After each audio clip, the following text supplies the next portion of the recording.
Introducing Anodot's new Business Impact Alerts.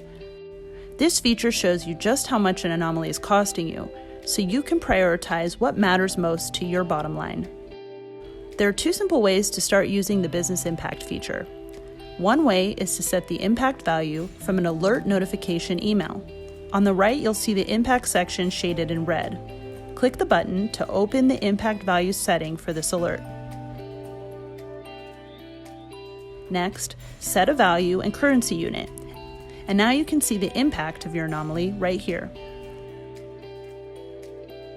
Last, set the directions behavior and choose if spikes and drops are good, bad, or neither. And that's it. Click Set Impact Value and you're good to go. Another way you can set this feature is through the Data Manager. We're already in the Data Manager, but you can find it by going to Integrations and selecting Data Management. Click on the relevant stream to view it and go to the Impact tab, find your measure, and click Set Value. Just as before, enter the impact value and currency unit, set the direction behavior, and click Set Impact Value to finish. You can continue setting values for additional measures in the stream, or close the window and click another data stream.